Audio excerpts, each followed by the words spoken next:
dating Speaker Martin Romualdez, kakasuhan na at yung ninakaw daw ng pamilyang Marcos ay dapat ibalik para tularan. O dito sa balita, ang sabi dito, breaking, kakapasok lang po, NBI pinakakasuhan sina Romualdez, Escudero at Nancy Binay.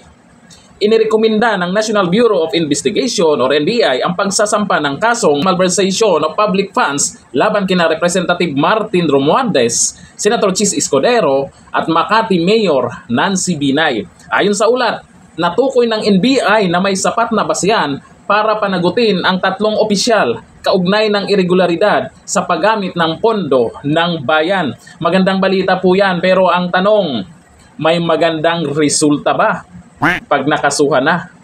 Abangan natin yan kung talagang seryoso sila. Kasi matapos po na paulit-ulit na nabanggit po si Speaker Martin Romualdez, lalo na kanina, dating sundalo, napakaayos ng kwento niya kung paano sila mag-deliver, ilang beses mag-deliver ng male-maletang pera. Hindi lang pala kay Saldico, kung hindi, pati na kay Tamba.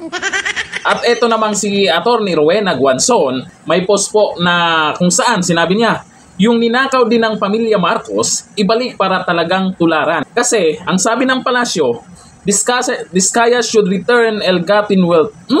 Sa balita na pinost po ni Rowena Guanzon, alangan naman Diskaya lang ang magbabalik, di ba? O pamilyang Marcos daw, ayon dito sa post po ni Atty. Rowena Guanzon. Ang bilis maback to you Yung Senate Blue Ribbon Committee hearing kanina, maganda po yung naging resulta. Bakit? Nang dahil kay Senator Marcoleta. Surprise witness ba naman yung inilabas niya? Dating sundalo at ang tindi ng mga kinanta. Isa pala siya sa nagdi-deliver, dating tauhan ni Saldico, nagdi-deliver ng sinasabi nilang basura. Yun pala, ang ibig sabihin ng basura, yung pera na nakamaleta at doon din sa bahay ni Tamba. Ilang beses din pala sila nag-deliver doon. May mga binanggit na address pa. Walang magawa yung ibang senador. Kasi oras ni Senator Marcoleta na siya naman magsalita at may ipepresenta siya. Alangan naman, haharangin nila. Baka mahalata, di ba? Ngayon ito, kung kinasuhan si Romualdez at si Saldico, ang tanong, saan na ang dalawang to? Si Saldico malamang hindi na uuwi yun. Si Romualdez, nandito pa ba sa Pilipinas yan? Ay mananagot kaya dyan? Nako, eto na nga. Eto na ang sinasabi talaga ni Pipi Sara, ang gaba dili magsaba. Sino-sino yung binanggit niya? Saldico, Martin Romualdez ang may hawak ng budget. Binaliwala po ni Dunyor yan. Ngayon, nagising ka na Dunyor. Iyan yung nakakasira sa'yo kung talagang malinis ka Di natin alam. Malay mo, di ba? O ito, sabi po ni Sandoval Jonas, protect the king at all cost na sila. Uy, sino yung king? Baka mayroong mas malaki pa talaga na buhaya maliban dito sa mga nabanggit dyan sa hearing. Sino kaya yan? Sabi ni Lester Del Mundo, magsalita ka na din Romualdez at ko kung sino talaga ang puno. Nako, yung puno pa naman na yan ay noon pa, sinasewa nilang magnanakaw yan. O ito, sabi ni Tama, nako sigurado absuelto yan sa panahon na ito na sila ang batas. I don't think na makukulong yan. Ay at least kahit papano, ay magandang resulta yung Senate Blue Ribbon dahil kay Senator Marcoleta. Yun nga lang, eto ang ating katanungan. May magandang resulta ba itong sinasabi nilang kakasuhan? At isa pa, nasaan? Saldico, nasaan? Martin Romualdez, nasaan? Yung ibang congressman, nasaan? Yun ang malaking katanungan. Sana nandyan lang, imbitahan na nila.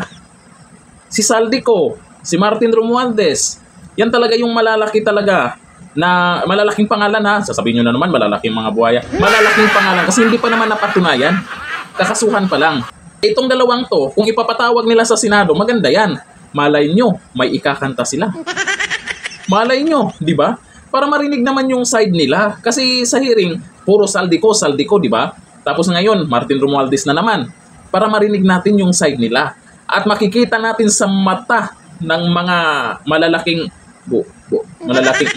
tao na yan, malalaking pangalan na yan.